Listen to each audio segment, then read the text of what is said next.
Hello and welcome to the Minds on the Frontline Podcast, a podcast dedicated to meaningful conversations that inform, educate, and inspire frontline workers, their families, and the public. Our goal is to shed light on the mental and behavioral health challenges faced by those on the front lines while providing valuable insights and real-world solutions. Minds on the Frontline is brought to you by the Frontline Strong Together 5 program. FST5 provides streamlined access to behavioral and mental health services and crisis resources for Michigan's Frontline 5 workers and their families. This includes all professional, part-time, and volunteer firefighters, EMS, law enforcement, corrections officers, and 911 dispatchers in Michigan and their immediate family members. First responders and mental health experts collaboratively created FST5 to provide 24/7 live support, effective resources, and cutting-edge services to prevent and alleviate PTSD, anxiety, depression, and other frontline work-related mental and behavioral health challenges. Need help now? If you are a frontline worker in Michigan or an immediate family member experiencing any crisis, work-related, substance abuse, depression, relationships, finances, or any other, reach out by calling 1-833-34-STRONG or go to fst5.org for more information. I'm Jeff Lassers, one of your hosts, and I'm a professional firefighter, paramedic, educator, and content creator. Minds on the Frontline is co-hosted by Mike Mattern, also a professional firefighter and paramedic. In addition, Mike is a peer support team member for his fire department and the FST5 program. In this episode, we welcome Scott Stockinger and his two children, Cole and Amber. Scott is a professional firefighter and paramedic with the Dearborn Fire Department, a peer support team member, and an RN with extensive experience in the ICU and the ER. His children, Cole and Amber, are both young professionals navigating their own careers while reflecting on what it meant to grow up with a first responder father. This conversation takes us inside of their home and reveals what it is really like for Cole and Amber to live with the reality of their dad's job, the sacrifices, the fears, and the deep love they have for their father. During the COVID lockdown, a family conversation in the kitchen opened Scott's eyes to the emotional toll his career had taken on his family. What he learned in that moment shocked him. During this conversation, we explore the hidden worries and fears that children of first responders carry and how the emotional impact of growing up with a firefighter parent shaped their perspective from childhood to adulthood. Cole and Amber shared the moments that shifted their view of their dad's job from something exciting to something deeply concerning. They also provide valuable advice for first responder families on handling these important conversations and finding the right balance between openness and protection. Throughout this conversation, we also recognize the vital role of Scott's amazing wife, Tracy, a dedicated nurse whose strength and support have been essential to their family. Her medical background gave her unique insight into Scott's career, helping their children process the realities of life as a first responder family. Through their story, we uncover the lessons they've learned along the way, offering insight into how first responders can better support their families while continuing to serve their communities. Please check us out on YouTube, Instagram, Facebook, X, and LinkedIn, and make sure to like and subscribe to all Minds on the Frontline Podcast social media channels. Thank you, and enjoy the show. Good morning. Morning. How are you guys? Morning. How is everybody? Very good. How are you? Very good. Thank you for joining us all the way down here. You brought your kids with you. And what's cool about you driving around with your kids is that there's no car seats for you to put them in. No car seats for years. Oh, my gosh. I got a 6 and a 4-year-old, like I mentioned on almost every podcast, and we're still in there. We're out of diapers, so you remember that, I'm sure. Oh, yeah. Big step. Big, huge step. A lot of more freedom in that regard. But I welcome the day to open a door for my girls, and they get in and put their seatbelts on, and then we leave. Let me tell you, it's amazing. Yeah, I Wait can till you only get in imagine. the car and you're not in the driver's seat. I don't want to do that yet. That's an interesting time, Well, I too. think by then we'll Can't wait for Rivian that and one. Tesla have that figured out with the self-driving this, and I don't got to worry about my kids.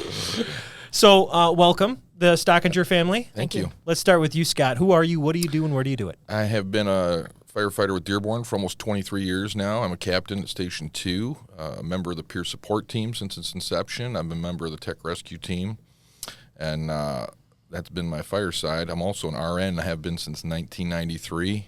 by saying it that way, it doesn't have to sound so bad how many years I've been a nurse. Right. But I've been a nurse in ICU, ER, mobile ICU. I do different things at the hospital.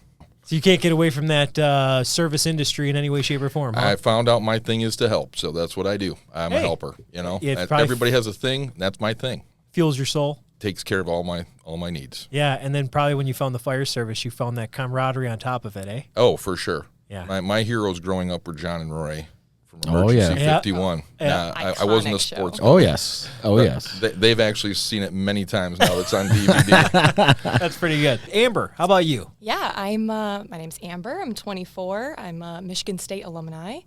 I currently work at Rivian with Cole. I happen to follow him around everywhere. Yeah, just, figuring out what's next for me in my life, and a proud daughter of a firefighter. It's fun to look at two young people that have got their whole life ahead of them.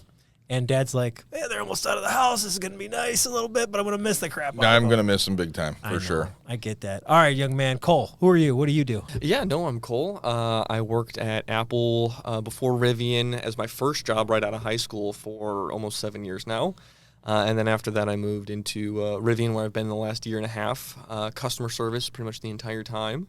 And at this point, I'm looking to do a 180 on the career and become an electrician. So right on. Awesome. I'm tired of talking about people's problems. I want to start actually solving problems, and have something I actually view as a career. So yeah, electricians and firefighters have a lot in common in the way that when you show up, people are happy. Oh yeah, okay, awesome. That's what I like to hear. So right? Yes. You just don't get to code there, right? And you get to charge Whatever they want. Whatever they want. Whatever they want. They both provide vital services. Yes. So thank you for your service. Yeah. And Yes. they're both slightly dangerous, too. You got to put that out there. Yeah, trust me, a lot of us don't like I've dealing picked up a with lot of electrical injuries over the years. So very dangerous. House fires on both sides. Yeah. Yes.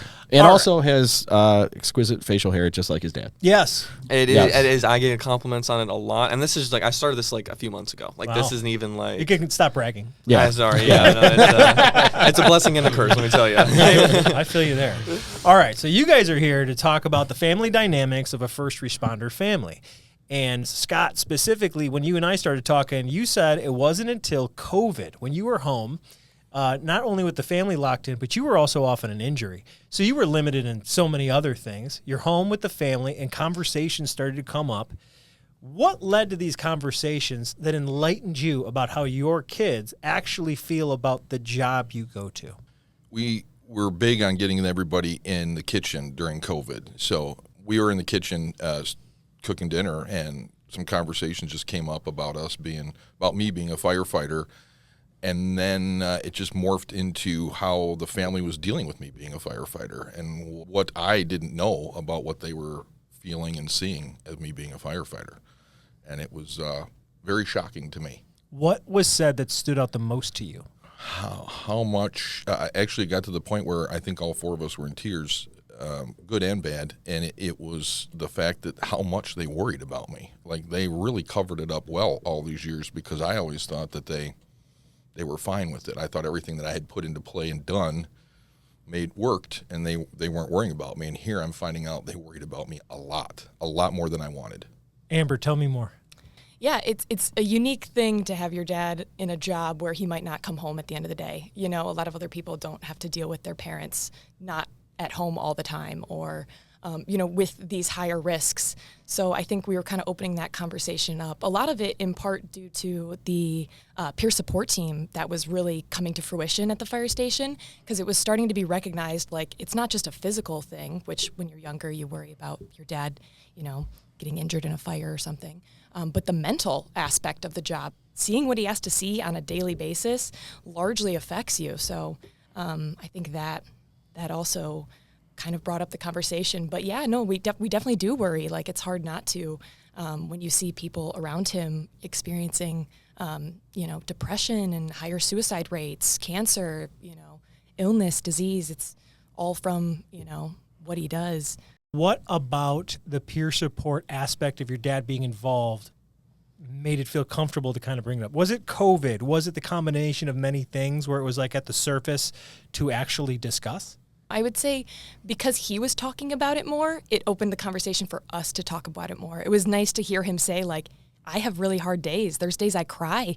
There's days I really saw some terrible things, or some of my buddies are seeing some terrible things, and I'm taking that weight from them a little bit. That's a lot of pressure.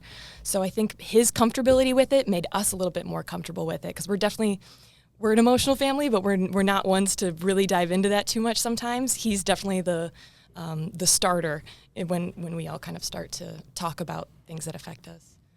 Cole, do you agree that your dad talking about what his experiences are at an emotional level, not just telling you the calls he goes on, but how it makes him feel, did that help you tell him how his job impacts you and the lifestyle that you guys have to endure? For me, at the end of the day, it wasn't something that I wasn't not comfortable talking about. I think it really more came down to just the fact that it was being brought up more. Again, I think the big thing was the catalyst was the peer support group was really kind of crystallizing at that time, and so it was just a common topic that was brought up, and it's something that I think was kind of subconsciously on everyone's minds because Dad had talked about it, so like it was on our minds as well. But for me, it was more just kind of joining the conversation. At the end of the day, it wasn't really like I never not felt comfortable bringing it up or in kind of that sense. So I was just more of like kind of bandwagoning with the situation that was kind of unraveling at the time. So I think it just happened to be something on everybody's time, and it was just the moment that sparked it to kind of just start the discussion about it, really. Scott, what surprised you the most? One of the things that, surprised me is I asked them kind of towards the end of this conversation, why did you guys never say anything to me? And they didn't want to add any more stress to my life. And I'm like, but that's okay. I'm your dad. This is a different relationship. It's not like we're friends and you're trying to protect me. I'm Dad. You've stressed me out since the day you were born. Yeah, my kid's breathing stresses me out. Right. It's like, gotta keep that going. Right. We got to keep the basics going, right? So the stress of it is like, I wish you'd have told me sooner. We could have had this conversation sooner. I'm glad we had it when we did. It was definitely a different conversation. But at the same time, I'm like, why didn't you tell me sooner? We didn't want to add stress to what was already a stressful life for you. So, wow. Those are heavy things when your kids tell you that. Yeah, you know what I mean? yeah. I mean, it doesn't matter what age they are. When they're telling you that, as adults, it's still even hard to grasp. You know? Just to chime in a little bit, too, I think it was also the time we were in when you're in a global pandemic like COVID-19 was, and your dad still has to go to work no matter what. It's not like he gets to work from home as a firefighter. That also is another thing, like, wow, in the most dangerous times in our life, he has to be the one on the front line. You know what I mean? So you also fear a little bit, wow, he's much more likely to get COVID than the rest of us, or spread it to us potentially because, we do live in the same household. So that was also, I think, a part of the catalyst of the conversation. So, Scott, I remember you and I had this conversation. You brought it up at about finding out about your kids and how much it affected them, and it really kind of struck a chord with me. And I don't think I've ever told you the story, but shortly after that, I had a situation where I thought about you and I thought about Cole and Amber because early morning we had a fire on 94. It was a bus that caught fire. While you're doing the job, you never know if there's cameras, there's not cameras, whatever it might be. It was right before shift change. I come home, and the bus fire is on the news. And they zoom in, and they can see me on the fire. Right. Well, my son, who's 9 at the time, goes, "Hey, Dad, is that you?" And I'm like, "Oh, yeah, buddy. That thing was rolling, this, that, and the other." I think it's a cool story. Right. You understand the operational safety. You understand the strategic. Yeah. Yes. And he goes, that's you right there, isn't it? Next to this bus, it's just, danger. He sees nothing but a movie and I'm danger. like, oh, yeah, we got it out, this and that. And it wasn't until probably a couple days later, we're driving to school, and he's like, do buses just catch on fire like that? And he starts asking me questions about bus fires. Like now he's scared that any bus that he gets on is going to catch on fire and those types of things. So it really kind of like cued me in on, and especially after talking to Scott, like, oh man, maybe he's starting to get to that point where Dad's job isn't just cool, but he's realizing Dad's job is dangerous. Right? At that point, I kind of changed how I talked to him about not I didn't stop telling him about things, but then I would tell him about how safe things are, and that was just maybe it was a shorted electrical or whatever it might be to kind of ease those fears. You gave him some bit. perspective of the reality of that, rather than like letting his imagination run with that. Yes. And honestly too, one thing I've done that probably I would take these two in a fire with me. Yeah. And here's why. Because I've talked so much about what we do over the years with safety. Yeah. They probably know what to do. I mean, literally, you know, and Honestly, a lot of yeah. that, a lot of that is part of the safety thing. Like I tell my wife, you know, this is the training we've done. These are the things that I'm doing. This is how we do this. Cole and Amber both ask me, like, what do you do when this situation occurs? And I explain it probably in more detail than most people want. But I'm trying to let them know, look, this isn't just haphazard. I'm just not running towards the fire like willy-nilly. There's thought behind this. I want to go home. I want all of my guys that are underneath me to go home. So I'm not just making some rash decisions here. We've got training behind us. And I'm not kidding when I say that. If I put these guys in suits, threw them in there, I probably could get through a fire with just the two of them with me. You look at a lot of first responders, they're about as safety conscious as it comes outside of work. You know, I'm the dad who's like, no, you're putting on a bike helmet. Right, because I've seen 8 kids get smoked not having a bike helmet. Oh, yeah, like, for sure. You get what I'm saying? Oh, yeah. That was a real eye-opener for me. That like maybe he's looking at my job a lot differently than what he was before. For sure. Right? And that it had a huge impact on me. So I kind of want to talk to Cole and Amber, get your perspective here. What was the thing that worried you about your dad's job when you were younger versus when, like, now you are adults? I think for me, especially like, unfortunately, I tried to think about like the time frames, and I have no idea like how old I was when I was feeling certain things. But I'd say at the beginning of it was very much just pure excitement. Like, my dad's a firefighter. Like, that's fucking cool. Like, there's no way around it. Like, I thought I had the coolest dad in the world. Still do. Were you that kid who, like, people are like, oh, I got to see a fire truck? I'm like, I'm in them every day. Yeah, exactly. You're running around. You got uncle this and aunt that. Do not forget, I am better than you. But no, absolutely. So I think for the longest time, it very much was just like pure excitement, pure joy in that sense, or just like, oh, this is really cool.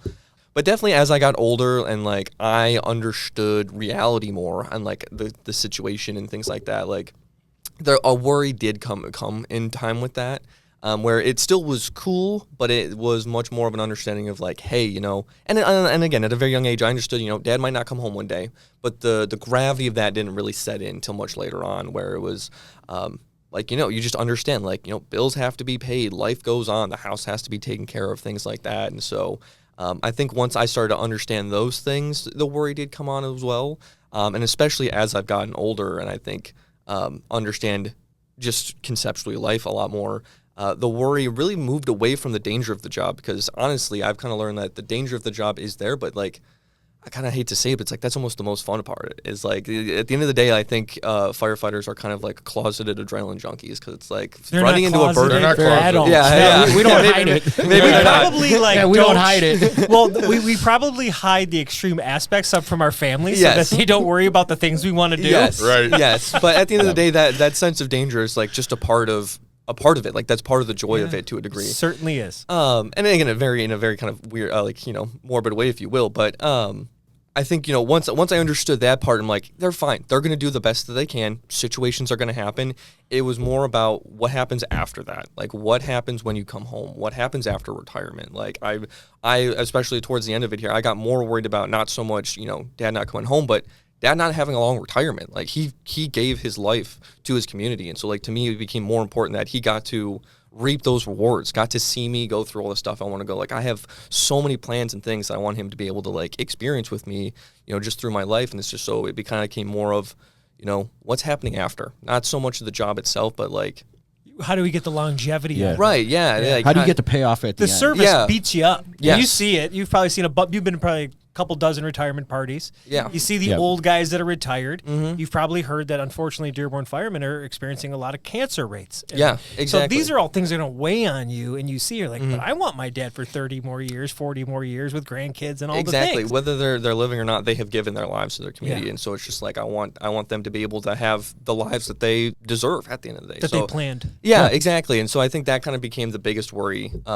as the older I got, and especially towards the end of his retirement, like that obviously came up more. But just the older I realized, like, what life was truly about, and like understood, you know, life as a whole. Like, that's really where it came down. Because at the end of the day, it's like, yeah, you guys do so much training. The job is dangerous, but like, you guys are professionals. Like, this is what you do. This is what you're supposed to do. Like, I don't know. Just so that's kind of where the That's worry how came you from. did the whole the prayer of letting go of the things you can tell that there's the things you can control and the things you Yes. can't. Yeah. I can't control what happens when he's there, but I know he controls how much he trains. Yeah, exactly. Exactly. That's awesome. So, Amber, what about you? What were your fears when you were younger versus now as an adult? Yeah, definitely when you're younger, it's just awesome. You just want to brag. It's super cool that your dad's a firefighter. He tells you all these really fun stories, and you just get to like really feel proud. And we were especially that family to feel super proud of everything he was doing. But as you get older, yeah, that I would align with Cole 100%. Like the biggest fears now, actually, I'm more worried now than I think I ever was, just because of those higher cancer rates. And I participate in the fireman cancer walks, and you see his friends and colleagues, fall short in their journeys, which is like really tough for him because not a lot of careers do you lose so many friends and coworkers. So hard in terms of the depression factor and the anxiety levels, but also the illness and cancer that could come from it. So I'm going to add to this too, so you guys get a better perspective. They lost both of their grandfathers at a very young age. My father died at 59 from an extremely rare cancer. Cole barely remembers him, and Amber doesn't at all. And then my father-in-law passed away years later, also from cancer. They didn't have jobs like mine where they're exposed to these things. Mm-hmm. My dad So was they're all a computer guy at Ford Motor Company, and my father-in-law worked for GM in the factory as a management. So again, not jobs that put them in harm's way, and they still didn't make it to the end. Definitely changes your perspective. Yeah. when it Most comes to definitely, it. most Yes. definitely. And now here, Dan's here I sitting am. in- yeah. I'm going into a building that the entire thing's full of poisonous gases. You Yes. know what I mean? Like Yes. so it does put a big perspective on Hey, things. let's not forget the fact that class 1 carcinogen, lack of sleep. Oh, for sure. Right, Yeah, so for not sure. only the ideal H atmospheres, these right. immediately dangerous to life and health, but Right. the chronic lack of sleep from helping people at night is only adding to that your genetic Oh, yeah. predisposition to it. Yeah, and I worked midnights at the hospital for 10 years. What's wrong with you? he's literally lined up all the fields that have the highest rates of the worst Yeah. thing. Are you He's- impossible to insure? No, thank God. Like God, life no. insurance would be like $1 million a year for you. No. Now, talking to you guys also kind of go along that same route. Like I talked about that specific incident where that was the first time my son was like, oh man, dad could be in a spot where it could be kind of dicey.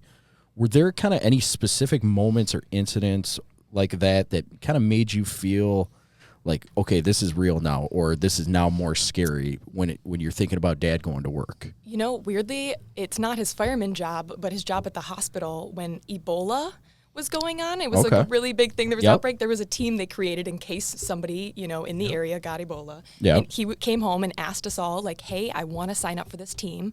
Is it okay if I sign up for this team? And we were all like, if this is something you want to sign up for, like, it just goes to show like how he's just right in there always. We were like, yeah, absolutely. If that's something you want to do it. But it also was like, holy crap, my dad's going to be the first one to jump into the worst situations because that's just the kind of guy he is. So that became, I think, a really real moment for me. But also you're really proud at the same time because if he were to ever, anything were to happen, he was doing what he loved and what he was meant to do. Yep. Cool. I love that. Anything specific with you? I wouldn't say there was a particular moment where I was like, oh, like, this is real. I think there was always an underlying thing. I think the Ebola situation was a good example of, like, my dad's the one who's gonna do it, that frontline guy. Like, somebody's got to take that first step, and he's going to be the one to do that. So definitely a very proud moment there. I definitely remember, too, because I don't think you were necessarily involved, correct me if I'm wrong, but there was the incident where there was that one building on fire, and somebody almost fell through the roof. And it was caught on a camera through it was like a helicopter view. It seems like. Oh yeah, Yeah, no, actually it was station- actually Chief Murray was one of them, and then two other gentlemen. It replays. I just saw it literally 3 days ago. Yeah, that one one Yeah. does Social get played a media. lot. It plays Yeah, a lot. it gets played a lot because it was a close call. Yeah. Yeah. But no, I don't. Again, that specific moment. Obviously, you weren't involved, but I think that was just another reminder of like, shit's gonna happen. Like, this is just kind of the reality of the situation. And so I was. Again, I nothing that was really like, oh my God, like this is it. But it was just like, it was just a gentle reminder of like, hey, this is the reality of the situation. Because I don't know if I'm just someone who's particularly morbid or just like, I think after our first grandpa passed away, it was just like death to me kind of just changed from like, they died, I didn't die. And I think that was kind of the thing. So it's just like, I'd rather dad come home in a body bag knowing that he did his best and everything he could than, come home come home and be like defeated in some way. And do you feel So- comfort in that, saying that because your dad's always been so open about his passion, his love, what he does? Like, because you feel that. It's not like dad just leaves, right? Because I could see being closed off to protect your children, not tell them too much. Yeah, dad just goes or helps some people. You know what firefighters do. And leave it at that. versus, and then maybe something happens bad. Right. Versus them understanding it to its core. Right. And that it is a part of you and that you are a part of it and that it's something that you have to be. There's actually been conversations with all three, my wife, my son, and my daughter privately, separately, about if something happens to me and how each one of them are going to handle it and what they're going to do and who's going to take over and do things. I remember when Cole turned 18. I mean, you remember that conversation? I said, "You're 18 now, buddy." And, I had no conversation, I remember.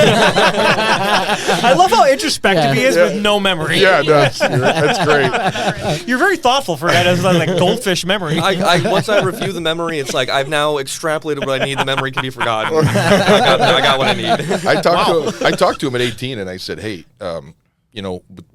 this conversation would have happened no matter what, but it's really important now because if something does happen to me, I don't want to put pressure on you, but I need you to pick it up a little bit around here and just make sure you take care of the girls. Take care of your mom. And you're your applying a little bit sister. of pressure now to take off a huge amount potentially in the later. Yeah, because it's like, just so you know, this is where you stand. And that's when I opened him up to things like I started showing him the bills and I started showing him how to do things. And we talked about stuff. And all of our lives we've been working. I've opened the kids up to doing things around the house and taking care of the house. They help me. My daughter's changed oil with me. She knows how to take care of her car, use tools. Those things all kind of came to a real header when he turned 18. It's like, okay, if something happens to me, I know that these two are going to be fine. Now, did all that time leading up to that allow you to have that conversation and knew they had the tools to accept and understand it? Because it's one thing to tell somebody, and then it's to prepare them to do it. Regardless of the fact you're a firefighter, I mean, you can walk out your door and not come home, and that goes for anybody, right? It doesn't matter what you do. That's the worst part about being a parent is when these guys become adults and they leave the house in a car by yourself. It's like, I don't care how good a driver they are, how much I believe in them. There's a bunch of idiots out there that could cause problems. How many times have we seen that? So we have to prepare them, and it doesn't matter whether you're a firefighter or not. You have to prepare your children for their future and for things to happen. And I think my dad passing early at 59 and my father-in-law passing early, even though they were later in life, they still, kind of like left that situation open and said, hey, people are behind that need to take care and pick up the things. And I wanted to make sure my kids could pick up what they needed to. Yeah, I think it's one of the best things you could do as a parent. And how I kind of look at with my son is I'm preparing him to live with me not around. Yeah. That's my job as a parent. Right. Like, it's my job to prepare you for life when I'm not here. And you know what? Doing the physical things, you're preparing them to take care of a house, take care of their car. And also having conversations with them and talking to them regularly about the tough things in life, you're preparing them mentally to handle this too. Yeah. I'm not saying it's going to be easy or anything like that. I'm just saying they're going to be more prepared than the kids that didn't get any preparation or the family that didn't get any preparation. And you're saying that a lot of happened. it's just through conversation. It's not like going out practicing anything so much as the open communication of understanding and realization of what is and is not in this world. I think for you, your mindset was like, when I turned 18, like that's when you were going to have that conversation, which I think is totally fair. Like you could become an adult, like have that conversation. But for me, I think it started well before that. Oh, I'm sure. One, I think us as a family, and I think especially with you and Mom's, the way you guys were raised, we are a very independent family. Like I dream of being able to take care of my own house. That's literally half the reason I wake up most mornings at this point. It's just like I literally wish something will break for me to fix it. Picked the perfect career choice. Electrician. Well done. It's funny. The logic behind that was actually that's the last skill I need to actually be able to build my own home, which is my end goal. So I'm like, I might as well make a career out of it. But no, I think a lot of that started where us being such an independent family, like we were just inherently helping around the house, especially with Dad being away so much. We had to help Mom with things. So we developed those life skills. And then again, as I got older, and I don't know if I'm just an exception or not, or just like how common this is, but it's like I, again, realized very early on that like, hey, again, Dad might not be here. I know it's going to fall on to me to fill that gap if that should arise. So it's like I just automatically started doing things and becoming very much more conscious of things and just being aware and like observing and being like, how do they handle things? How does things go on? Like I was always just, around, or I was the flashlight boy. You learn a lot being the flashlight boy from just watching. And so I think having that conversation is really important, but also understanding that like either maybe unconsciously like we are, or maybe trying to be more conscious of it, that you're intentionally training your kids and again, that was just more general parenting advice too, is just you're training your kids for everything in every aspect that you do. Every motion, every word, everything that you do is observed and taken in. So I think it just happened much earlier on, but I think there was that formal conversation that kind of then transpired. Great. Okay, now I want to get some advice from you guys. For all first responder families, I want to get into things you should always do, the things you should be cautious of, and the things to stay away from, right? The green light, the yellow light, and the red light. So first of all, and I'm going to start with just asking the kids, but I do want you to chime in, Dad. Based on your experiences, what are the things that first responder parents should do to help their kids understand the realities of their job? These are the must-dos.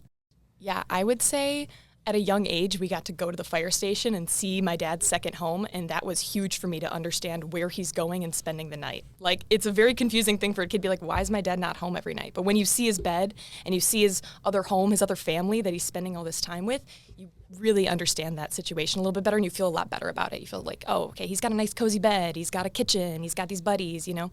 So exposing them to the place and then making it exciting. Like, we loved going to the fire station. He'd show us something new every single time we were there. You know, we get to climb on everything and play around and get this kind of like special experience, you know, that you don't get when you're in school and the firemen all come. No, the firemen all come and I know the firemen that just came and I'm asking about their kids.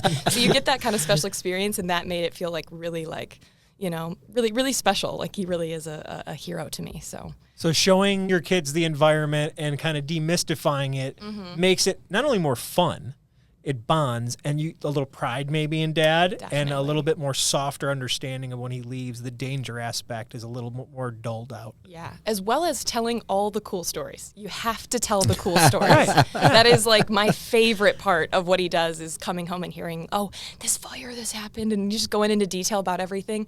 That is also like, share the good ones, share the, you know, the ones that have some sort of significance, and share that excitement, because then it's like, it really weighs out kind of what we were talking about earlier, really weighs out all the negative or the times you might feel a little stressed from a situation.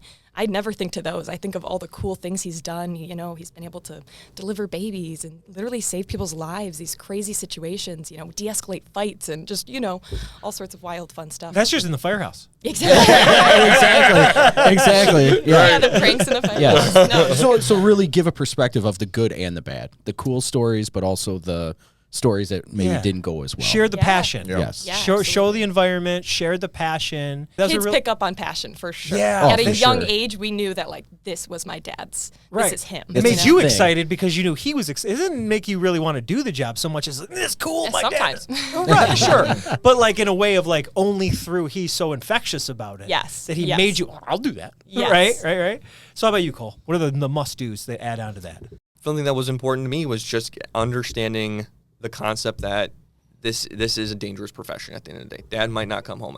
And starting that at a young age, but not to the point of like making it like fear-mongering. Age-appropriate. Yeah, obviously you're your parent, judge well, but it's like, just, you need to put the seed in there. I don't know how best to present that. Is However it maybe you to presented say it like, was good. don't sugarcoat it so much. Yes. Don't say it's never going to happen. Yeah, it's not like you need to bring it up constantly, but just like be like, hey, you know, Dad, or if you're the one presenting it, be like, hey, you know, this is the situation. Like, I might not come home one day because, you know, I have a dangerous profession. But leave it at that. You don't need to bring it up every time. You don't need to like continue driving home. But just at a young age, put the seed in there, because I think it definitely helps. Just, again, change your mindset. At least for me as a kid, it changed my mindset of like, hey, I need to be more conscious of this now, and then drove me to do all these things and whatnot. So Did it scare you? I can't distinctly remember the exact feeling I had when it was delivered. And again, I can't remember if it really happened after our grandpa passed and my kind of concept. And I was kind of, going through a lot, especially as a child, just like processing death and whatnot. So I think for me, it was maybe a little bit easier to hear after especially experiencing that. But I think it might be a little scary at first. And I think that's one thing you gotta cross that bridge. Like, it is going to be scary, and especially it's going to be even scarier if I didn't know it was coming, and then it just all of a sudden happens. So I think it's one of those things where it's like, it might be scary at first, but with all those good things, all the passion, and having those fun opportunities to see stuff that nobody else has gotten to, like, it definitely can help ease that time, at least during that young age there. And then as you get older, I think it's a lot easier to talk about, because it's like, you've grown as a person, you understand life and death and things like that. So really have that open conversation and really have that dialogue, and also have those experiences, is really immerse them in the life of it, and the good, the bad, the ugly. Be truthful. Yes. I really believe part of this green light is you got to be truthful with them, age appropriate. So you got to know the age appropriateness of your child, the developmental age and where they're at with your child. But as they're growing up, you kind of add a little bit more to it every time, a little bit more, a little bit more. Because it is fun to get them here, have dinner with them at the station. Oh, Yeah. we're having dinner at the station. Yes. And the more they understand, the more they can be appreciative of what you do every day. And you know what, too? I mean, it's so funny. There's a ton of fire shows out there, and Emergency is one of them that's older. You know what I do is we'd sit and watch it together, and then I'd tell them, oh, wow, we don't do it like that. I'm like, this is how we do it, and it's much safer. Yeah. I mean, we don't use manila And all the rope firefighters and anymore EMS versus and police rescue rope, officers right? are gorgeous on every TV show. I'm like, none of my crew looks like these guys. There's not a rope. There's no rope rescue every single day you go to work. Right. You know what I mean? Yeah. No, but I think that helped a little bit too. Because it's like I could explain to them, okay, that looks dangerous. It is, but we make it even safer today. We've come a long way. So Yeah, I like that. Okay, so let's get a little caution, Dad and kids. Let's start with you, Amber, again, yellow. What are things that are like things you should be really cautious of? And maybe the age appropriate is almost like a part Leads of this. into that, yeah, right? Yeah, I would say things to be cautious of is probably the things that he has withheld in the certain moments that he should have withheld them. You know what I mean? Like, I'm sure there's been things to happen that, like, you just don't need to be scaring your kids with when they're going through, all these other life changes and puberty and this and that. You're already, a mess as a kid. Maybe not the time to say, yeah, Dad almost died the other day. Right. Yeah. Wait till they're in their 20s, like, yeah, I wouldn't Exactly. believe what happened 20 years ago. Exactly, and again, with discretion, and hopefully he had peers to talk to at that time to be able to let that out, because sharing those are really important. Sharing those stories are really important to get that out and process, but maybe not with the, younger kids or the kids that are going through that. So definitely, kind of just testing the waters there. But So it seems like the cautious part is you can't go a little too overboard when the kid isn't quite there mentally, emotionally. And it's age dependent, but it's also human dependent. I know certain kids that can handle a lot at 6 years old. for sure. And some that can't handle it when they're 16. Nope, right, exactly. So it's like you got to be so connected to your kid to understand what they can accept. I have two that are 2 years apart. Right. So I can't give them both the same information. Right. Yes. Because if I give them both the same information, I'm kind of discrediting Amber here by not going along with her age. If I think Cole's available to handle it, I need to separate that out and talk to him individually. And they individually probably accept information differently. Which is another good time when we're working on the house or doing things together. Those moments of conversations weren't always about that. Those were those moments I had privately with each one of them. Exactly. If she's helping me, the conversation's different than if he's helping me. I look back on helping uncles and my dad and I look Yeah. back on it, and it wasn't the thing. I don't remember what we were doing, but I could tell you what we talked about. Yes. Exactly right. We were Absolutely. fixing something, Yep. something Yes. broke or something needed to be painted. Next thing you know, we're chatting about life. Yeah. Yeah. And Right. that's where the things come up. So spending that time together. Yeah. So be cautious and make sure you spend a lot of time with these Make kids. sure you do. Yeah. For sure. So it seems like the yellow one is like just so independent to your family. Know the humans you're dealing with and only give them what they can handle, but don't coddle people maybe. No, because you've got other stressors to remember. What if there's a divorce happening right now? Oh, yeah. You know what I mean? What if there's another death in the family? Right. What if something's going on?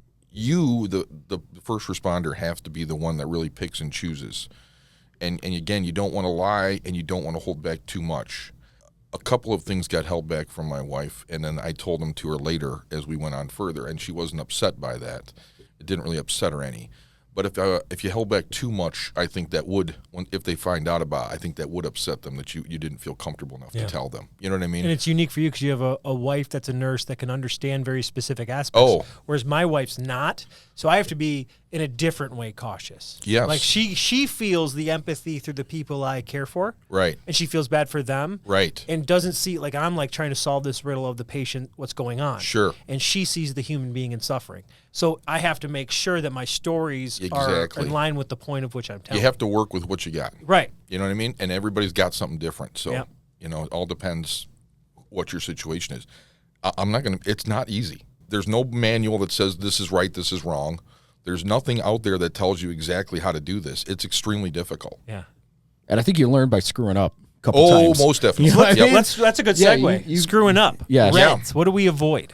Avoid keeping them away from the station. I think having them at the station was a great thing. Yeah. Having them eat with us at meals, showing them at a very young age, this is how Dad lives when he's not with you, And so they know that. Keeping that from them is the not to do thing. You know what I mean? That's agree, not to do. Stop. So keeping them in the dark is not the resolution move. to No. keep them safe. Not at all. Get them involved with things. Amber's not officially a Stop the Bleed instructor, but she teaches with me in Stop the Bleed only because she can't be because of her profession's not in the list of things for Stop the Bleed. But I'll take her anywhere with me. Sure. She's amazing, right? It's a skill. And It's again, not a license. another thing that we just added together that we can do together that, she's as much important to teach somebody how to do that thing as I am. So, including them as much as you can with what you do, Maybe another red is don't be withdrawn when you're feeling it from work.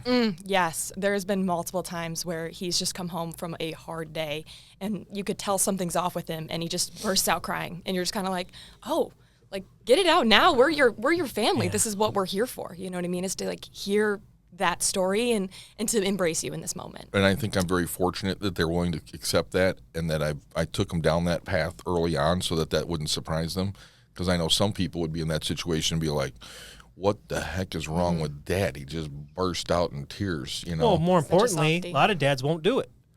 Yeah. Oh. Yeah. And their coping mechanisms end up being negative. There's the withdrawn, could be substance use, could be just avoidance of being with their family. There's a lot of things like you're like, dude, I got to off gas. The steam's about to pop. We're going to do it safely, but you're going to see Dad whistling. I'm very fortunate there. My medical career early on, I was 21 years old when I was an RN working in an intensive care unit, trying to learn and be the best I can be. And when you're 21 and your patients are dying and you're like, what in the heck is wrong with me? Mm-hmm. I'm a terrible nurse. I had good mentors, friends of mine still to this day who helped me get through that and learn how to cope with those coping mechanisms. And most of it comes down to just getting it out, right? I mean, we know that from peer support and from what you guys have talked about in podcasts in the past. It's like, just getting it out. That's the key, is just getting it out. The longer it's going to come out one way or the other. Oh, yeah. It's going to come out. And it's going to come out either ugly or sad. And you'd rather have it be sad. That's how I look at it. Yes. It's not going to ever be good, right? But it's sad. Sad's good. So another another red light is don't bottle your emotions. Yeah, definitely. I see it as a strength, honestly, because you know what I mean? You could turn to so many other things than doing that, but being vulnerable in front of us shows us we can be vulnerable too. And teaching kids today that's okay. Wouldn't you agree, Cole? That teaching you to be a little bit vulnerable, to speak your mind and say who you are. I mean, one thing I love about Cole is that he has no problem in front of Tracy and I speaking his mind. Sometimes I've not been happy about it. I'm gonna be honest. He really speaks his mind. But you know what? Deep down inside, I'm so proud. He's letting it out, and he's telling me exactly how he feels about something, and it's maybe passionate for him or something that he really feels about. Wouldn't you agree? Yeah. I mean, I think that's just general good life advice. It's just don't bottle it up at the end of the day. It's like, 'cause I think but it's probably, especially when you have a job, any job, like your job can be stressful. Absolutely. And you want to come home and complain about, I don't want to say complain, I want you to off gas about it, right? Yeah. And then the only difference in this one is your customer complaints aren't like his customer complaints, right? Yeah. And that's just the difference. So maybe like the adoption of their emotions and what they went through is a little bit harder on the human there. But yeah, like you're saying, you got to be a pass-through entity for these actions. Yeah, you have to be the first responder. I listen to these guys talk about their days all the time, you know, and I'm like, oh God, I'm right there with you, dude. Yeah, exactly. You guys don't. Yeah, I totally am right there with you. Anybody who works with the public can understand it to a certain extent. Yeah, exactly, for sure. Yes. It's like, oh my gosh, and they tell me some hilarious stories, and they tell me some just brutal ones, So, because we're all in customer service, right? That's what we do. That's what we do at the hospital, or service industry. That's what we do in the fire service, and that's what these guys are, doing at that company. So we're all in customer service. Yes, and it's tough some days. It's a tough job. It's tough some days. Now, another aspect that we talked about a little bit here is the time away, right?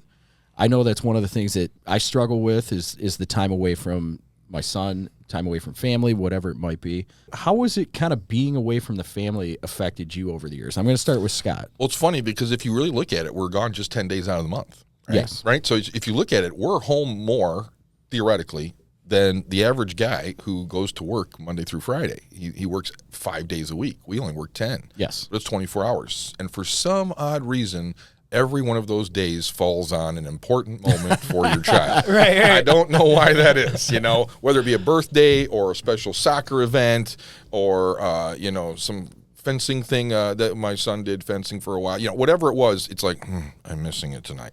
I've been here how many times and I'm missing one thing I'd really like to be at. So how did it affect me? It affects all of us. I think it's one of the things that we all get bummed out about. I see the young guys today are doing a lot of great things. They trade days a lot more with each other to help each other out. I think that's wonderful. I didn't have that as much in the early years with guys doing that. So I think they get it. They're like, hey, if you can work 4 hours for me tonight, I'll do it for you when you have your football with your son or something skating with your daughter. I think that's a big one. And the other thing is to just be there when you're not home, when you're not at the station. Be there. Be as available as you possibly can be. I had another job, but that didn't mean I wasn't there for them when I could be. I feel like FaceTime has really helped out the fire. You know what? Yes. It's funny you say that, because the other thing too is I have to really, again, my wife is amazing. I used to get made fun of by the older guys sometimes, but my wife would literally after dinner call me and talk to an hour and a half, and I got to know it wasn't her and I talking about stuff. She was filling me in on literally the entire day. So I got from her what actually happened. I don't think you guys really knew that. But like every single thing that happened throughout the day, I knew about the funny stuff, the bad stuff, the stuff that she was like, when you get home, you got to talk to them about this, or you know what? It was you'd have been so proud of them today. If they did this, they did that. I got a full boat in there, and I can't thank her enough for that, because that made a difference. And for the wives and spouses out there, first responders, we got time. A lot, we're sitting around after dinner or whatever. Fill us in on it, definitely cool. And I definitely see now my guys that are working under me, FaceTime is amazing. Yeah. It's That's unbelievable. the key right there. It's my unbelievable. kids love meeting my crew. Oh, for sure. They're like, hey, say hi, Cap. I'm like, hey, guys, how you doing? They're like, oh, good, Mr. Stockinger, how are you? I'm like, I'm good. Just call me Scott. Yeah, they literally have a window into your world. They do. see you happy. And they see the goofing. Oh, show me the fire truck. Show me this. What's going on? I How many think calls did you FaceTime do? is probably one of the best technological things that we have at the station to keep in touch with our families. Yes, I think it's FaceTime, but also to go along with like events. It's a lot of the sporting events now have some type of live feed. Yeah, all the guys are watching their kids play hockey. So they're the watching their kids play Yeah. hockey, softball, baseball, whatever it might be. I'm lucky enough, I live in the city that I work in. So if my son's got a baseball game, guess what? Dad's showing up on the fire truck.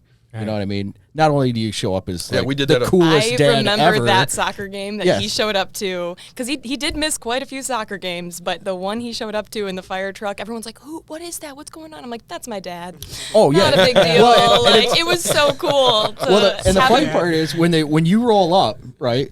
Everybody stops, right? All 'Cause the they think kids on there's the a field. problem. Yeah. Yes, all the kids on the field stop and look. All the parents are looking, and you could tell whose kid is there, because my son will just be like, no big deal. What are you guys right? doing? Yeah, exactly.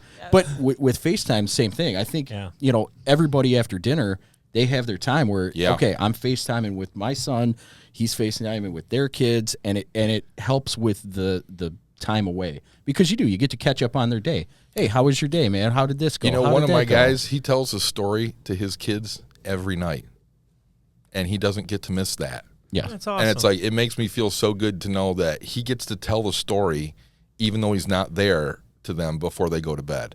And it's like, that's awesome. I mean, Yes. I didn't have that opportunity. I'd have to do it over a phone. Instead, Right. he's doing it while he's on FaceTime with them, and they're in bed doing their thing, getting ready just like a normal day. That's great. and that's awesome. I think that's very cool. Technology has definitely helped us out there. Yes. So we've talked about the first responder perspective. Yeah. Let's bring it over to the kids here. Cole, Amber, talk to us about how you felt, with the time away from your dad, and did it ever create, tension, resentment, anger? Why is this person's dad's home and he's not? Most of the time when you're younger, you don't really even realize how much he's gone. You're a kid, you're busy, half that time sleeping. But it definitely is kind of different to have, like, some nights of the week your dad's just simply not at home to go to, and you knew other kids' families, their dad's home every single night. So you did get a little bit jealous at times that you're like, I can't just actively see him or tell him about this right now. But for the most part, it did create a really nice bond, I think, between my mom and my brother and I, because we were like a little team. And then the moments that he was there or was home, he was really present. So it was special, and we knew to do something with that moment because it was the four of us together. So kind of balancing the time and making the time that he does have with us a little bit more special than if he was home every single night, it just would be another night. But if he's home, it's like, well, Dad's home, let's play a game tonight and let's do this, you know what I mean? And then, creating that special bond then with our little mini team when he's not around with my mom. What about you, Cole? I think in the beginning, especially as a younger kid, it felt like when Dad was home was kind of almost like a mini vacation in a sense, because we would try to like more prioritize fun things while he was around. But as he got older, I think something I did with me was that, like, because again, I don't know if it's in the blood or what it's something he did, but I like being a handy guy and doing stuff around the house. And so having those moments to be able to like work with him and like do stuff around the house were like really valuable to me, because like I understood that, like, you know what, and especially as I get older now, it's like I'm going to be moving out, you know, the fact that he might not be here, it's like I really did cherish those moments and things like that. And just it didn't matter what we were doing, but rather we were doing it together. And I think that was more important for me. Especially kind of going through like just not having all that time. I think what also really helped too for me, or like a little bit later on around, I'm going to call him a brother, but I met a friend in about third grade, and we're still friends to this day. He's a brother for life. His dad actually traveled for work overseas for 2 to 3 months at a time. So for me, I kind of seeing that and like seeing what that's like for him, I kind of almost was like, and again, not that his situation's bad, no comment on that, but like, I don't have it that bad. I still get to see my dad regularly. Like, yeah, sure, a little weird at the first, where it's like, why was dad gone for 24 hours at a time? But like once you kind of understood that, it's like I'm still getting to see him. He's not, he's not like in a position where he's traveling for months at a time, or he's gone most of the year and stuff. So for me, is like I still really valued the time we had, and like, hey, I could have it a lot worse. You know what I mean? And in that sense of having the time to be able to spend with him. So now you guys talked about your little team. While dad's at work, it's the little team there at work, and then dad comes home, and we've talked about a lot of this on the podcast, is kind of that re-entry time, right? Mm-hmm. So you guys are clicking along, you guys have a set schedule, you have how you guys are doing things, and then we come home, right? And we've got an idea of how things are running, but we may not know exactly how things are running, and we interject our kind of ideas about how things should go and things like that, and then that kind of causes problems within that whole process, right? We kind of throw a wrench into the whole thing. Talk about that re-entry and that balance of kind of learning, like, oh man. I think that might be one of the biggest stressors that the husband, wife, spouses have, is that re-entry part. Mm-hmm. Because it was probably for a long time, probably too long, I should have known sooner, that I didn't get it. It's like, I'm not the one that's here every day. So guess what? Even though it's 10 days a month, I'm still not here every day. I have to realize that. And certain amount of conforming has to go on, because it's like they are fully functioning and independent without me. And if something happens to me, I want that. So I don't want to screw that up. I also want to make sure that my wife and I have a good relationship. I don't want to come home every 4 day and have the first 2 days her and I are arguing because I want something done a certain way, and she says, look, this is what works for us. So I think a big thing is the first responder needs to pay attention to their spouse, whether mm-hmm. you're husband or wife or however your situation is. You need to pay attention to that team, because that team works. I mean, these guys are awesome together. I would put Tracy and Cole and Amber up against anybody for anything. I mean, literally. It's got to feel pretty good. It feels great. You know what I mean? Like, not only do I have independent kids, I have a very independent wife, but it's funny, they don't want to be independent. Mm-hmm. You know what I mean? It's nice that Cole likes to be independent, Amber likes to be independent, my wife does too. But at the end of the day, I really realized later on in my career, they don't want to be. They're doing it because they kind of have to. Right. So when you come home, instead of trying to mess up that whole great teamwork process that's going on, just work with it, because you know what, you're going to have so much better time with your family. You're going to enjoy it so much more. When I finally realized, and there's still problems. I mean, there's still days I mess it up.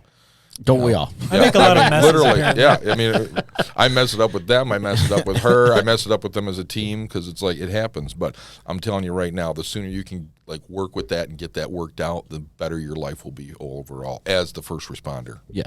So Cole, Amber. Yeah, there's definitely been some moments where we're having a great day and he comes home and we're saying some inside jokes, and it's like kind of sad because he just like doesn't get it, and he's just not been there all day to know, and he really missed something, and that's kind of sad watching him watch us almost. That's the harder parts of it. And also, yeah, it can definitely cause tension. You've been gone. I told you to do the window, last week, and you're tired, but you got to do it. I think that's kind of why we've become so independent, because we're like, well, if dad can't do that task because he's busy, and then he just came home from working a long shift, and now he's being told to do all these things that my mom couldn't get to, maybe we can step up in that place and do that for him. which I think is a good thing because that's just kind of who we are, and we like that independence. But that definitely can cause friction. I mean, you definitely have to see a little bit of friction, but that's any parents, no couple, no family is perfect, so you're going to get a bit of that tension and argument. But I think you got to have a little bit of friction and heat to bond, right? Exactly, Yeah. Right, exactly. Yeah. They've handled it really well, I think, in every facet of that. But yeah, it's definitely sad that he misses some really good days. And then other days he comes home in a good mood, and we are not in that state of mind. And he needs to figure out real quick that it is just read shut the room. up. Yeah, read Read the room. Yeah, It's read the not room. been a fun time. It tends to be me walking through the door, Yeah. blasting through, hyper caffeinated. Yeah, he's definitely a read the room moment. The But rare there's- moments you get good night's sleep. You know? Oh, Yeah. What about you, Cole? Anything different or? I also kind of felt bad, but in a different sense of like that sense of like having to conform to how things are already functioning. Again, we have a particular mom, and honestly, I was going to say I am equally as They particular. are almost twins. Yeah, I have They both have beautiful hair. I'm sure. Yeah, no, my wife does, but I'm just saying. We all love you, they are- Tracy. We all love you. Yeah, no, for sure. They're very much that's there too. Yeah, Yeah, Tracy and Cole. everything has a label. The label maker has a label. Like we are borderline OCD about things, and so when you kind of come in and like we've gone through, and because me and Mom would just have clean days some days where we'd re-optimize something, and to come in and then to have Dad come in and sometimes be frustrated, and that was the hardest part for me was like I understood his side I think a lot. Again, I don't want to speak for Mom, but sometimes it felt like I understood a little bit better than Mom did, or at least we could be more accepting of it because it's like, I get it. You weren't here. You have no idea what's going on. I can't imagine how frustrating and like disappointing that's got to be. And so I always tried to do my best to, to just like calm the situation and like explain it the best I could so you can at least try to understand. Because it's like, yeah, we've gone through and re-optimized something. And this is how it's going to be because it's better. We love your ideas, but we're better. It's the right way. And you're living with it. Like Yeah. we're living with it Yeah. more than he has to. So Yes. like Yeah, you got another third more time with. Yeah, I get that. Yeah, I get so that. I think that was really hard, and so I always try to at least try to like help him through that because I can only imagine what that's like to go through. So yeah, I think that was kind of the biggest thing for me on top of what I remember I ever said for everything else essentially. That makes sense, and it makes me feel better that I'm normal because this is all the stuff that happens in my house. Oh no, I mean it's a lot of work. We've been married 28 years. We've known each other for 30, my wife and I, and I'm super proud of that. I'm proud of her and everything she's accomplished. I think her biggest accomplishment is sitting right next to me. These two are amazing adults, and we've done a good job of making it through. And it's not easy. The bottom line is it's not easy to stay married, be married, and in a good way. Wouldn't. I don't think I'd ever want it to be easy. First Right. of all. And then second of all, to get these two to come out at the end, it's like, oh, all right, If it was easy, these kids wouldn't be so good off. No, I mean, If you treat it, you can make it easy. Yeah. The outcome isn't going to be as valuable. Oh no, No. for sure. I think a lot of people have tried to make it easy. They do. and they've not done a justice to their children, and they've or not themselves. done a justice to themselves. Yeah, absolutely. Okay, I want to follow up with just some very brief closing questions. So you guys are very proud of Dad, and you're proud of Mom too, I'm sure. And she has a Absolutely. job that's just as much of a frontline job, right? So did you ever feel pressure to follow in your dad's footsteps in the first responder world? Do you feel that because of his pride and follow through? That's a great question because I think for me, if anything, their experience taught me what I didn't want to do. I feel the same way about my parents' jobs. I mean, table talk was some weird stuff, especially having two medical professionals. So you got used to a lot, but at the end of the day, it did taught He me didn't like. though. He told us a lot of times to stop talking. I just wanted to finish eating and then you can continue. It's just like I don't want to be thinking of whatever I'm thinking about. Not every One. brain gets excited about those moments. Yeah, it's just like let me enjoy the bite, and then you can talk about the stuff. I think the footsteps aren't necessarily the job, but the kind of person they are, and I think we followed in their footsteps almost to a T. They are both. The best way I describe Dad to other people is like he will cut off his own arm if you need an arm at that moment, right? He will sacrifice anything for you, and I think helping people and supporting people is in our blood. It's who we are, and so currently, obviously, having been customer service, going on a decade at this point. I think does follow in that footsteps to a degree. It's like I just inherently desire to help people and solve problems. Again, what that field looks like, is going to change. At the end of the day, that's still my goal is to help people. And like even like when I do stuff at home, like I'm kind of secretly a prepper for like just situations to like people might need stuff. I'm the guy who literally at work, I'm the guy who has the screwdriver, the glue, the measuring tape, like just the most random stuff you would need, just so that I can be there to help somebody if they need me. Because I just don't want to. I don't know if it's from the job or who we are as people, but like I don't want to leave a call for help unanswered. So it wasn't like you felt a pressure to follow in his footsteps professionally, but you certainly felt guidance. Yeah. In approaching life in the similar way. Yeah, I wouldn't say I followed his footsteps in career, but I'd say I'd follow their footsteps as the people they are. Yeah. And grew and the person I you become. apply it in a similar fashion. Yeah, absolutely. That's awesome. What about you, Amber? I feel like if out of the two, you would I have been definitely the feel a little pressure. Yeah. I mean, I'm only 24. I could still become a firefighter at this point. Yes, absolutely. So definitely, I think him having just like such a cool, important job that has both purpose and passion, and it's something he's always loved. Nothing sizes up to that. He's a firefighter. Like, no one hates firefighters. Everybody loves firefighters. Yeah. They're doing cool stuff. They're saving lives. They're helpful. They're friendly. He embodies all of those characteristics so well that I definitely am like, no career is going to size up to being a firefighter, in my mind. Like, that is peak, Yeah, you definitely exude that, and I feel like if anybody's going to follow, If I had, It would definitely if I had to pick between the two of them, she would be it right I get now. it. She's got the fire. She's got everything. About it. Oh yeah, she's got everything. He'd be fine too, but she's got that little spark. Yeah, Let's he get does. after He's it. not really a blood guy. I Bodily fluids are really not his thing. I get don't it. mind it, but I start to imagine the pain they're experiencing, and that's where I'm like, oof, that's rough. That goes away eventually. I'm just Yeah, no. But I did want to actually. Amber did say something that I did want to piggyback off of was the level of the job. Like nothing comes up to that. Like I have not found a job that's been satisfying. I've been wanting pretty much, it feels like, my entire life at this point, and it feels like, again, not following in his career footsteps, but filling those shoes is like, they are some big boots to fill, and they are. It sometimes feels impossible, or it just feels like, at least in modern society, like there's just nothing that's going to fill that I feel I can do. Because it's like I'll drive home some days and I'll just daydream about like these crazy scenarios where like I was able to step up and like help somebody and like do something amazing. And it's just like, how am I going to find that in my day to day? Like solving your problem with your iPhone is not. It is the easiest thing you can do. Like there's not. It's not. I feel like I'm not amounting to anything. So it's just like I think that is actually probably the biggest thing that's hard. Do you think that maybe Dad's passion for it, his love for it, his constant? I feel like so everybody knows, I didn't know Scott until we did this. Mike works with him, but I'm definitely getting that he's the guy who steps up. He's the guy who's fixing and washing the truck. He's the guy to make sure all the equipment's there, and that type of energy and passion, no matter what he's doing, is going to look like he's having a great time. It's not even having a great time. It's just, again, that stepping up, that passion for, because it's again, him helping to bring up that support group team and like all the other things, all the other initiatives and extra that he goes above and beyond for.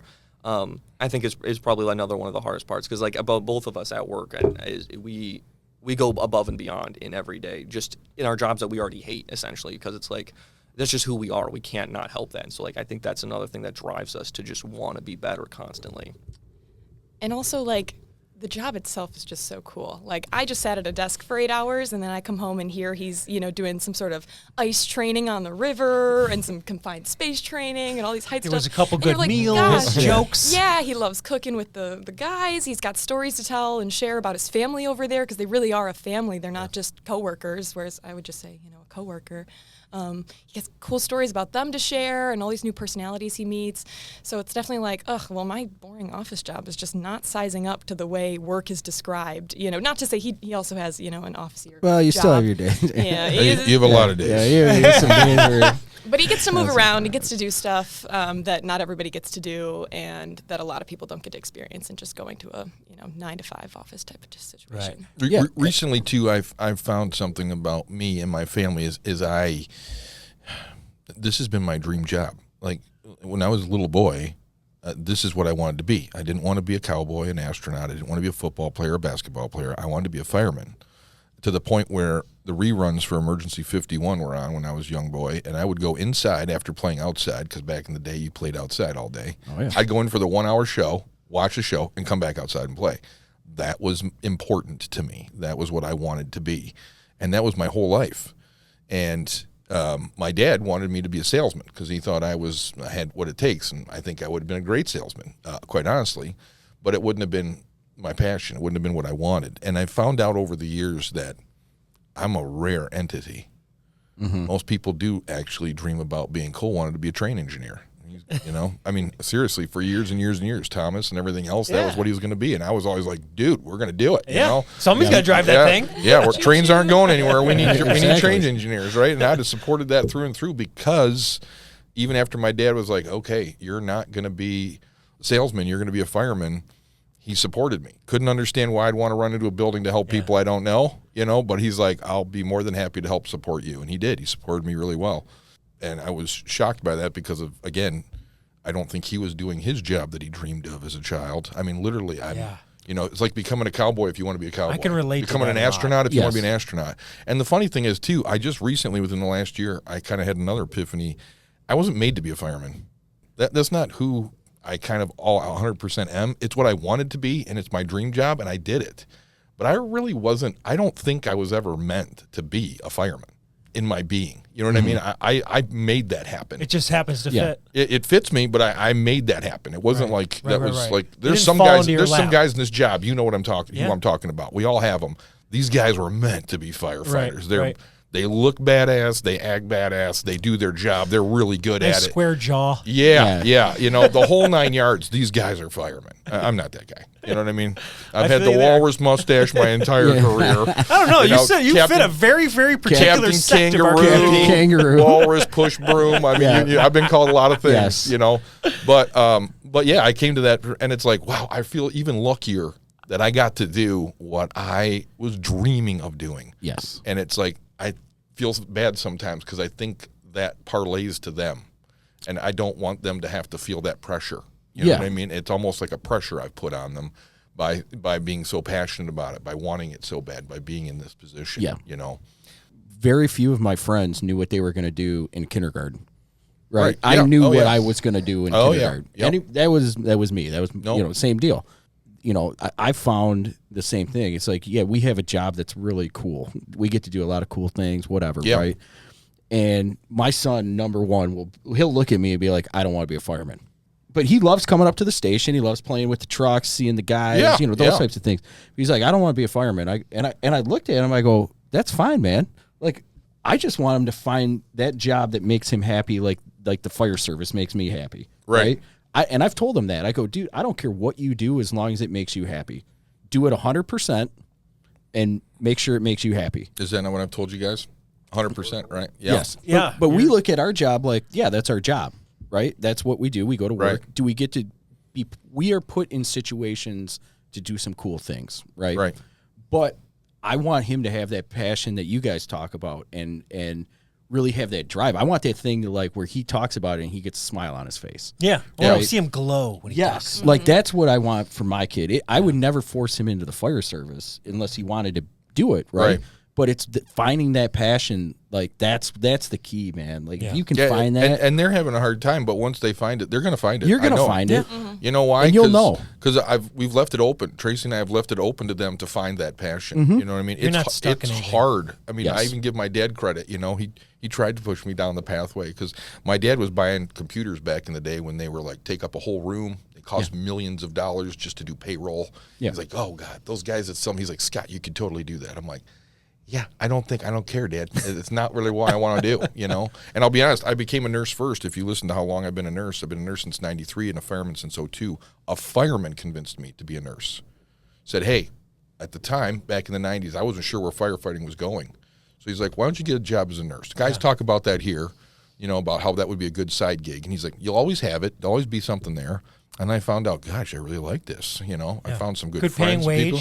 You can I get a like job doing it. I anywhere. like using my brain. Worked in critical care. You know. Yeah. And I picked the worst possible time ever. We have Cole, who's barely been born, and we're pregnant with her, and I'm going back to school, and I'm working, and I don't know how you did that. It was rough. My Expert wife, mode all the time. my wife is utterly amazing because I mean Yeah. she put up with a lot during that time period. Tracy's an all-star. Here's the Yeah, Tracy. yeah, definitely. Yes. Cheers to Tracy. Well, thank you guys very much. This has been a very enlightening interview, and this is going to spur hopefully more family conversations to bring more kids in here. Love it. No, we hope so. Absolutely we love it. appreciate you guys coming Thanks for in having and- us on. Really. and opening up. You know what I mean? It's not easy to necessarily talk about some of this Yeah. stuff. So I appreciate you guys coming on. And No, thanks for talking. having us. Yeah. Yeah. Our dad's the coolest, so I'm happy to talk to him about it. I hope my kids say that one day. I know. My I know. 6-year-old wants to be a firefighter, but she'll change that. Yesterday she wanted to be a princess. Well, this one right here wanted to be a princess's doctor. Oh, That's actually not a bad move. Yeah, that would have been awesome. I feel like even they if the pay princess well. I told her, no matter what, yeah, you're gonna have a great gig. I Yeah. said, Yeah. We didn't go down that route. Yes. No. Okay. Very few princesses to doctor. Yes. A limiting audience. Very niche market. Yes. Well, thank you guys very much. Thank you Have a guys. good Have a night. good one. Bye-bye. Thank you for listening to the Minds on the Frontline podcast. We have more great content coming out soon. Please check us out on YouTube, Instagram, Facebook, X, and LinkedIn. And make sure to like and subscribe to all Minds on the Frontline podcast social media channels. Thank you, and have a great day.